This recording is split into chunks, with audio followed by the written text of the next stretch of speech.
దేవునికి స్తోత్రం. దేవుని మహాకృపను బట్టి దయని బట్టి ఉదయకాల సమయంలో మరొక పర్యాయం మీతో కలిసి వాక్య ధ్యానం చేసే భాగ్యము దేవుడు నాకు ఇచ్చినందుకు దేవునికి వందనాలు. మీ అందరికీ వందనాలు.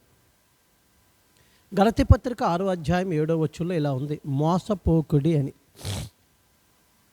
ఎందుకో దేవుని ఆత్మచేత ప్రేరేపించబడి దినాల్లో ఈ మాట చెప్పాలని దేవుని ఆత్మచేత ప్రేరేపించబడ్డాను. నేటి యువత, ప్రస్తుతం ఉన్న యవన బిడ్డలు, క్రైస్తవ సమాజంలో యవన బిడ్డలు ఎట్లాంటి ధోరణిలోనికి, ఎట్లాంటి పరిస్థితుల్లోనికి వెళ్ళిపోతున్నారో చూస్తుంటే వేదన కలిగి దుఃఖంతో వాక్యానుసారంగా 4 మాటలు మీకు చెప్తున్నాను. యవన బిడ్డలు మోసపోతున్నారు అనిపిస్తుంది నాకు. మోసపోవడం మళ్ళా దేవుని సేవకుల చేత బలపరచబడిన వారు మళ్ళా మరి కొంతమంది సేవకుల చేత, సెలబ్రిటీ సేవకుల వారి పిల్లల చేత మోసపోవడం చూస్తున్నాం. మీకు మాట చెప్పిన, దుష్టుడికి ఒక స్ట్రాటజీ ఉంది. దేవుని చేత ఏర్పరచబడి భక్తిగా, ప్రశాంతంగా, పరిశుద్ధంగా, నీతిగా, యథార్థంగా ప్రభువుని ప్రేమిస్తూ భక్తి చేస్తున్న వాళ్ళని పాడు చేయడానికి దుష్టుడు వాడుకునే సాధనము మళ్ళా పాస్టర్ గారే. విశ్వాసులను పాడు చేయడానికి విశ్వాసులనే, పాస్టర్లను పాడు చేయడానికి పాస్టర్లనే. ఇప్పుడు క్రైస్తవ సమాజమును, క్రైస్తవ విశ్వాసులను పాడు చేయడానికి దుష్టుడు ఎన్నుకున్న సాధనాలు పాస్టర్లే అనిపిస్తుంది నాకు. ఎస్, వాళ్ళు రిఫరెన్సులు చూపిస్తున్నారు. చూస్తాను, ముందుకు చెప్తాను. మీకు సంగతి బైబిల్లో ఇలాంటిది జరిగింది, మీకు చూపిస్తాను. మీకు చరిత్ర తెలుసు కదా. బైబిల్లో మొదటి రాజులు 12వ అధ్యాయంలో సొలొమోను రాజ్యం తర్వాత రెహబాము అయ్యాడు. రెహబాము కాలంలోనే రాజ్యం 2గా చీలిపోయి యెరోబాము రాజుగా అయ్యాడు. 10 గోత్రాలకి, 10.5 గోత్రాలకి. యెరోబాము యూదా బెన్యమీను, యూదా గోత్రానికి రెహబాము రాజుగా ఉన్నాడు. మిగిలిన గోత్రాలకి యెరోబాము రాజుగా ఉన్నాడు.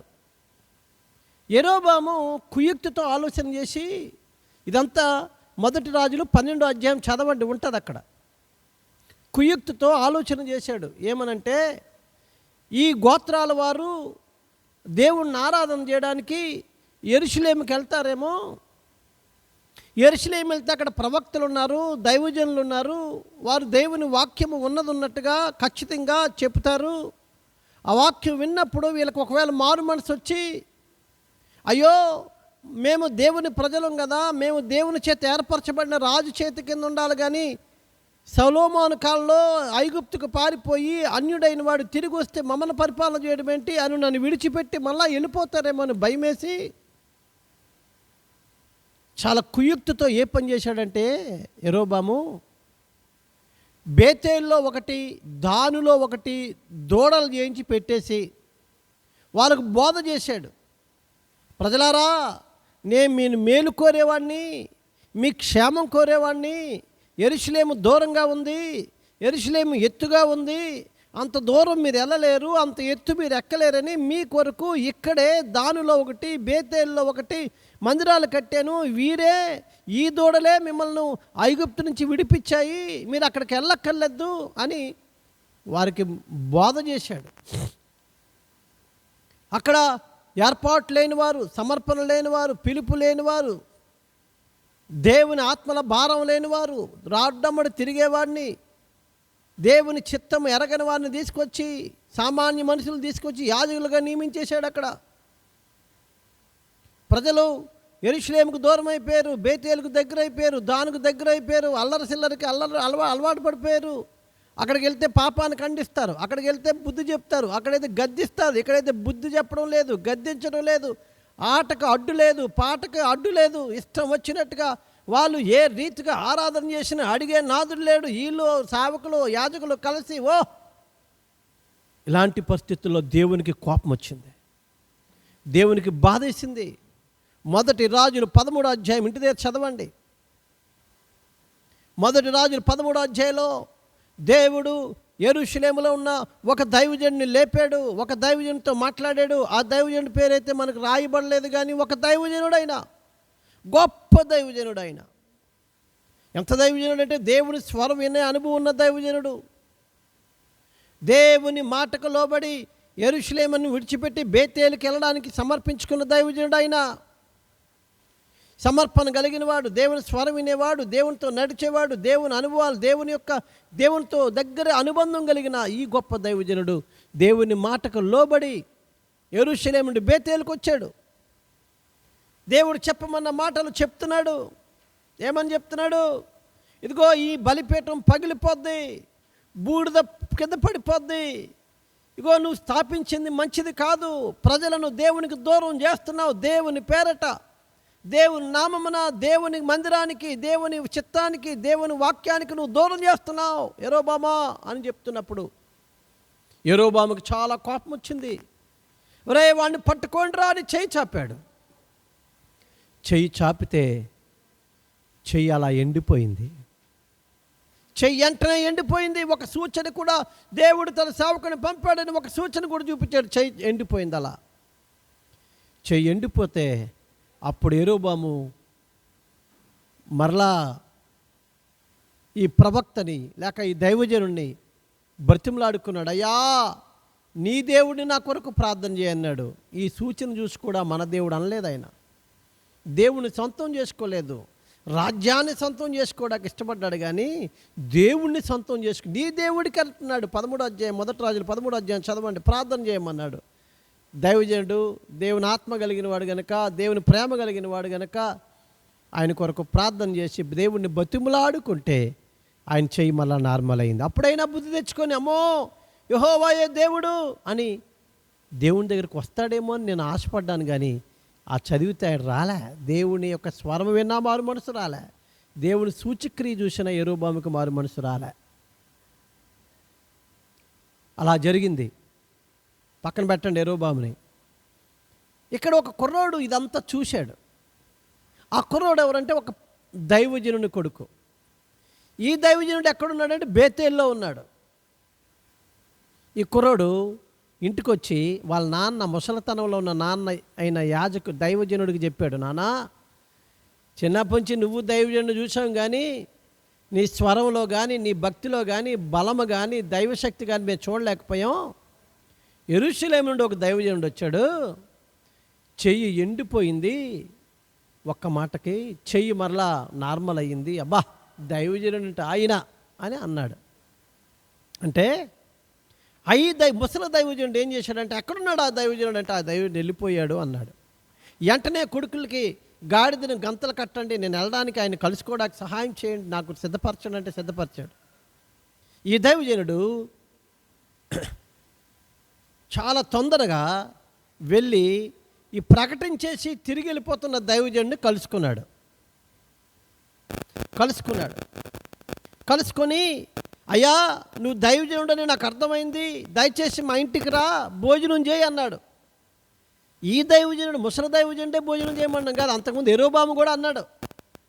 యెరోబాము కూడా ఈ స్వస్థత కలిగి చెయ్యి నార్మల్ అయిపోయినప్పుడు రా మా ఇంటికి భోజనం చేయి, నీకు కానుకలు ఇస్తాను, నీకు అవి ఇస్తాను ఇవి ఇస్తానంటే, నీ డబ్బులు వద్దు, నీ రాజ్యంలో సగమిచ్చినా నాకొద్దయ్యా, సగమిచ్చినా నాకొద్దు, నీ భోజనం వద్దు, ఎందుకంటే నా దేవుడు చెప్పాడు వెళ్ళో ప్రకటించేసి మళ్ళా వెళ్ళిన మార్గంలో రాక వేరే మార్గంలో వచ్చే అక్కడ భోజనం కానీ అక్కడ దేమి తీసుకోవద్దని చెప్పాడు దేవుడు. నేను తీసుకోను అని యెరోబాముని తోసివేశాడు. జయించాడు శోధన. యెరోబాము శోధించాడు, నీకు కానుకలు ఇస్తాను, నీకు డబ్బులు ఇస్తాను, నీకు అది ఇస్తాను అది ఇస్తాను, కానీ జయించాడు. చాలా సంతోషం. ఒకసారి రెండోసారి ఈ దైవజనుడి దగ్గరికి మరొక దైవజనుడు వచ్చాడు. బేతేల్లో ఉన్న దైవజనుడు వచ్చి రమ్మంటే రానన్నాడు. ఎందుకు రావయ్యా అంటే, నన్ను దేవుడు ఎక్కడ భోజనం చేయొద్దన్నాడు, నన్ను ఇక్కడ ఏమీ తీసుకోవద్దన్నాడు, వెళ్ళిన మార్గంలో తిరిగి రావద్దన్నాడు, అందుకని వెళ్ళిపోతున్నాను అన్నాడు. అప్పుడు ఈ దైవజనుడు ప్లేట్ ఫిరాయించేశాడు. బేతేల్లో ఉన్నవాడు, దేవుడు నాకు కూడా కనబడ్డాడు, దేవుడు నాతో చెప్పాడు, ఇగో బేతేలుకు వచ్చిన యెరూషలేము నుంచి బేతేలుకు వచ్చిన దైవజనుడిని మీ ఇంటికి తీసుకెళ్ళి భోజనం పెట్టు అన్నాడు, దేవుడే చెప్పాడయ్యా రావయ్యా అన్నాడు. అంటే మోసపోయాడు ఈ దైవజనుడు. ఆయన మాట నమ్మేసి ఆ దైవజనుడి ఇంటికి వెళ్ళి భోజనం చేశాడు. దేవునికి కోపం వచ్చింది. దేవుడు ఖచ్చితంగా చెప్పాడు ఇలాంటి పని చేయొద్దని. తినొద్దని, తీసుకోవద్దని, కానీ తినేశాడు. అప్పుడు దేవుడు ఏ దైవజనుడు తీసుకెళ్ళి భోజనం పెట్టాడో ఆ దైవజనుడు కనబడి చెప్తున్నాడు, ఓ వాడు తిరిగి యెరూషలేముకు రారు, ఆయన యొక్క సమాధి సరిగ్గా జరగదు, దేవుని ప్రత్యక్షత పోగొట్టుకున్నాడు, దేవునితో సంబంధం పోగొట్టుకున్నాడు అని చెప్పాడు. అలాగే భోజనం అయిపోయింది, తిరిగిన వెళ్ళిపోతున్నాడు గాడిద మీద. దారిలో సింహం ఎదురైంది, గాడిదను వదిలేసింది, ఈ దైవ్యుడిని తినేసింది. అక్కడ సింహం ఉంది, గాడిద ఉంది. దైవజనుడు చూశాడు, ఈ బేతేలు ఉన్న దైవజనుడు వెళ్ళి చూశాడు. చూసి చెప్తున్నాడు, అయ్యో దేవుడు చెప్పినట్టు నెరవేరింది అని. దీనిలోని ఈ భాగమంతా మొదటి రాజుల గ్రంథం 12-13 అధ్యాయాలు ఉన్నది. మీకు ఎందుకు చెప్పానంటే, ఇంత దేవునితో మాట్లాడే దైవజనుడు, దేవుని స్వరమైన దైవజనుడు, దేవుడు చెప్పింది చేసే దైవజనుడు, దేవునికి లోబడే దైవజనుడు, ఇంత ఏర్పాటు కలిగిన ఈ గొప్ప దైవజనుడిని మరో దైవజనుడు మోసం చేశాడు. రాజు మోసం చేయలేకపోయాడు, రాజు చెప్తే వెళ్ళలేదు కూడా. కానీ ఒక దైవజనుడిని మరొక దైవజనుడు మోసం చేశాడు. అంటే సాతాను గాడి స్ట్రాటజీ అదే. సామెత ఉంది కదా, వజ్రాన్ని వజ్రంతో కొయ్యాలని. దైవజనులతో విశ్వాసులతో, యవనస్తులతో ఈరోజు వాడి స్ట్రాటజీ మార్చాడు దుష్టుడు. ఈరోజు చూడండి, యవన బిడ్డలు దేవుని పేరట రికార్డ్ డ్యాన్సులకు వెళ్ళిపోయి విపరీతమైన కేరింతలేసి, ఒక ఆయన అంటున్నాడు, నా ఫ్యాన్స్, నా ఫాలోవర్స్ అంటున్నాడు. నా చిన్నప్పుడు ఒక గొప్ప దైవజనుడు వాళ్ళ మినిస్ట్రీకి పేరు పెట్టుకున్నాడు, జీసస్ ఫాలోవర్స్ అని. యేసును వెంబడించడానికి మనుషులు దైవజనుడు సిద్ధపరచాల్సింది, తన వెంబడించి నా ఫాలోవర్స్ అంటున్నాడు, నా ఫ్యాన్స్ అంటున్నాడు. ఫ్యాన్స్ ఎవరికి ఉంటారండి? సినిమా యాక్టర్లకు ఉంటారు. నా ఫ్యాన్స్ అందరికీ వందనాలు, నా ఫాలోవర్స్ అందరికీ వందనాలు. ఈరోజున నా ఫాలోవర్స్ అంటున్నారు, కానీ జీసస్ ఫాలోవర్స్ అనేవారు లేకుండా అయిపోయారు. వాక్యం, వర్డ్ ఆఫ్ గాడ్ ఫాలోవర్స్ తగ్గిపోయారు, జీసస్ ఫాలోవర్స్ తగ్గిపోయారు. ఎవడో సెలబ్రిటీ, ఎవడో సినిమా యాక్టర్ కంటే అతిగా తయారయ్యేవాడు, స్టేజ్ల మీద ఇష్టం వచ్చేట్టు డాన్సులు వేసి విపరీతంగా వస్తూ ఓ కేరింతలు విజల్స్ అండి. అల్లరితో కూడిన ఆటపాటల కంటే ఎక్కువ దానికి వచనాన్ని పట్టుకున్నారు. దావీదు నాట్యం ఆడలేదా? దావీదు ఒకడే నాట్యం ఆడాడు, అందరితో వేయించలేదు. అక్కడ ఓ మ్యూజిక్ పెట్టి, ఒక ఎమోషన్ పెట్టి, పిల్లలు ఈ రోజున యవ్వన బిడ్డలు కోకొల్లలుగా వెళ్ళిపోయి పరిశుద్ధత గురించి కానీ, నీతి గురించి కానీ, యథార్థత గురించి కానీ, దేవుని సమర్పణ గురించి కానీ, దేవుని బైబిల్ చదవడం కానీ, వాక్యం చదవడం కానీ, లేకపోతే ప్రార్థన చేయడం కానీ మానేసి ఈ రోజున ఆ కుర్రోళ్ళు, సెలబ్రిటీ కుర్రోళ్ళు, ఎంతో కష్టపడి సేవ చేసిన వాడిని తోలనాడడం యూట్యూబ్లో నేను చూస్తున్నాను, సోషల్ మీడియాలో చూస్తున్నాను. ఒకప్పుడు నేను చూసిన సేవా విధానం, విశ్వాసం ఇంటి చుట్టూ తిరిగి వాళ్ళకి బాగోపోతే ప్రార్థనలు చేసి వాళ్ళని హాస్పిటల్కి తీసుకెళ్ళి నేను చూశాను. వాళ్ళు ముడ్డు గడిగి వాళ్ళ హాస్పిటల్లో ఉండి వాళ్ళు చచ్చిపోతే మోసిన సేవలు మానేసి ఈ రోజున ఏమన్నా ఒక యూట్యూబ్లో ఒక ఛానల్లో జిమ్ముకులు పెట్టి, అది పెట్టి, ఇది పెట్టి ఆకర్షించి, డ్రెస్తో ఆకర్షించి, స్వరముతో ఆకర్షించి, మ్యూజిక్తో ఆకర్షించి వాళ్ళని దేవుని చిత్తానికి, దేవుని భయానికి, దేవుని క్రమానికి దూరం చేసి, అల్లరితో కూడిన ఆటపాటలకు దగ్గర చేసి, అల్లరే ఆరాధనగా మార్చేసి, ఆకతాయి చేష్టలే ఆరాధన అని చెప్పి ఎంతమంది యవన బిడ్డలు పాడైపోతున్నారో హైదరాబాద్ లాంటి మహాపట్టణాల్లో చూస్తుంటే. పల్లెటూరుకు రారాళ్ళు, గ్రామాలకు రారాళ్ళు. దేవుని బిడ్డలారా, వేదనతో ఒక దైవజనుడిగా చెప్తున్నాను, యవన బిడ్డలారా మోసపోకండి. అల్లరి వేరు, ఆరాధన వేరు. క్రొత్త నిబంధనలు ఆత్మతో సత్యముతో ఆరాధన చేస్తామని ప్రభువే స్వయంగా చెప్పాడు. ఏమండి, సమర స్త్రీ ఆచార సంబంధమైన ఆరాధన, యూదులు యెరూషలేములో నాట్యముతో ఆరాధన కాదు, ఆత్మతో సత్యముతో ఆరాధన అని చెప్తే ఈ రోజున ఆత్మ లేని ఆరాధన, అల్లరితో కూడిన ఆరాధన అధికమైపోయి, ఒకవేళ ఎవరైనా మాట్లాడితే వీడు ఆత్మ లేనివాడు, వీడు పెంతెకొస్తేవాడు కాదు అని మనుషులు బంధం వేసేసి, పరిశుద్ధాత్మలో ఒక పెంతెకొస్తకే సొంతం కాదండి. వాడు లూథరన్, వాడు బ్యాప్టిస్ట్ అయినా, వాడు బ్రదర్ అయినా, వాడు పరిశుద్ధాత్మ ఏమండి నింపుదల, అభిషేకంతో సిద్ధపడుతున్న ఈ దినాల్లో, ఈ రోజులో నేను వేదనతో చెప్తున్నాను, యవన బిడ్డలు మోసపోతున్నారు. అల్లరికి ఆకర్షితులైపోతున్నారు, అందానికి ఆకర్షితులైపోతున్నారు, దేవుని పాట పాడుతున్నాం, దేవుని వాక్యం చెప్తున్నాం అనే భయం లేకుండా, భీతి లేకుండా వేదికలను ఇష్టం వచ్చినట్టు వాడుకోవడం చూస్తుంటే, వాళ్ళని ఎంకరేజ్ చేస్తున్న వాళ్ళని చూస్తుంటే, వాళ్ళు ఫాలో వాళ్ళ యొక్క సబ్స్క్రైబర్స్ లక్షల కొలది ఉంటున్నారు. వారు ఇన్ని వ్యూస్ అని చెప్పుకుంటున్నారు. వ్యూస్ను బట్టి ఆనందపడేవారు, సబ్స్క్రైబర్స్ని బట్టి ఆనందపడేవారు అధికమైపోయి దేవుని చిత్తాన్ని, దేవుని వాక్యాన్ని, క్రమాన్ని, మర్యాదను, గౌరవాన్ని, దేవుని యొక్క సిద్ధాంతాన్ని విడిచిపెట్టేసి వాక్యము ఎవరైనా ఈ సెలబ్రిటీలు ఎవరైనా బైబిల్ చదవడానికి ప్రేరేపిస్తున్నారా? బిడ్లారా బైబిల్ చదవండి ప్రతిరోజు అని చెప్తున్నారా? బిడ్లారా మీరు తగ్గించుకోండి, పెద్దలను గౌరవించండి అని చెప్తున్నారా? బిడ్లారా మీ దేవుని సన్నిధిలో పరిశుద్ధంగా బతకండి అని చెప్తున్నారా?